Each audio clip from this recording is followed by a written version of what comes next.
না রে, টুকটু বসি রে, টাঙ্গালা থেকে গেল, অনেকক্ষণ দাঁড়াই আছি। আরাম রে।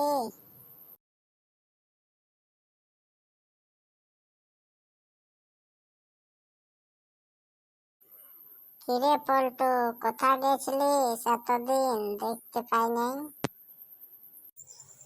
মামা ঘর গেছিলুম রে, যা জিনিস দেখলুম আর কি বলবো। বস বস বস, কি দেখলি বল একবার ভালো করে। না বসলে বলবো কি করে, বিরাট ব্যাপার।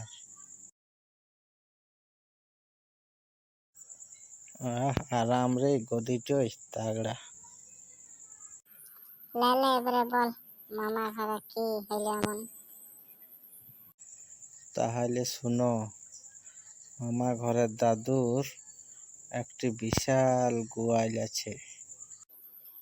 কত বড় রে?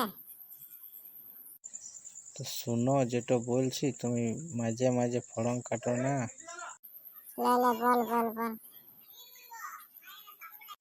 তাহলে শোনো, গোয়ালটা বিশাল, তার দুটা দুয়ার, একটি পূব দিকে একটি পশ্চিম দিকে। তো পূব দিকে যদি বাছুর ঢুকে, তো পশ্চিম দিকে সেই বাছুরটা গায়ে হয়ে বেরায়।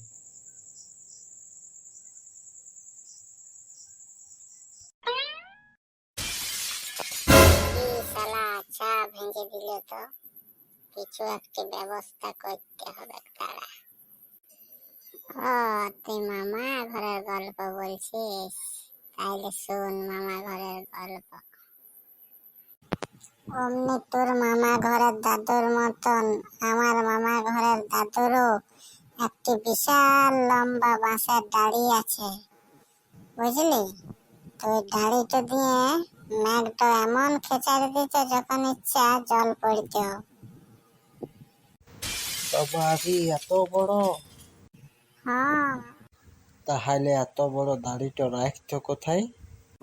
কেন, তোর দাদুর গোয়ালটাই। হ্যাঁ, এলো, হ্যাঁ।